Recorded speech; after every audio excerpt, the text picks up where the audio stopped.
සුබ දවසක් හැමෝටම. ඉතින් අද වීඩියෝ එක ගෙනාවේ කොහමද? ඔයා Facebook ලොග් වුණාට පස්සේ ඔයා දන්නවා ඔයාගේ Facebook එකේ තියෙන වීඩියෝස් ඔටෝ ප්ලේ වෙනවා. නිකම් ඔයා ටච් කරන්නේ නැතුව නිකම් ප්ලේ වෙනවා. ඉතින් මේ වැඩෙන් වෙන්නේ ඔයාගේ අනවශ්‍ය වීඩියෝස් ප්ලේ වෙනවා. ඉතින් ඔයාගේ data කැපෙන එක තමයි වෙන්නේ. ඉතින් මේ ඔටෝ ප්ලේ වෙන වීඩියෝ කොහමද නවත්තන්නේ කියලා තමයි අද වීඩියෝ එක ගෙනාවේ. හරි. මම ඉස්සරහට ලොග් කරන Facebook එකට බලමු පාලට ගියොත් එහෙම මම මෙතන තියෙනවා මේ වීඩියෝස් ඔටෝ ප්ලේ වෙනවා. පාලට ගියොත් ඔටෝ ප්ලේ වෙනවා.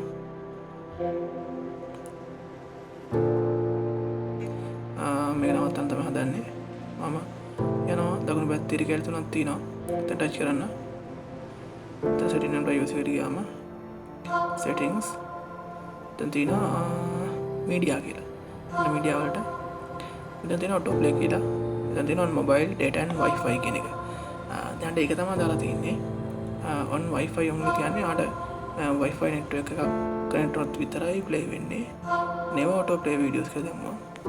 මෙතන videos play වෙන්නේ නැහැ. ඔයා touch කරාම තමයි video play කරාම තමයි video play වෙන්නේ. අපි දැන් ගිහලා බලමු. ආඩ පේනවා ඇති. කලින් videos ටිකම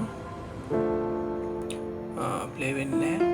ඉතින් මම මෙතන ගිහලා ටච් කරලා තමයි මේ වීඩියෝ ගන්න පුළුවන්. ඉතින් ඔයාලට පුළුවන් මේ විදිහට ඔයාගේ ඔටෝ ප්ලේ වෙන වීඩියෝ නවත්ත ගන්න. ඉතින් ඔය කරලා බලන්න.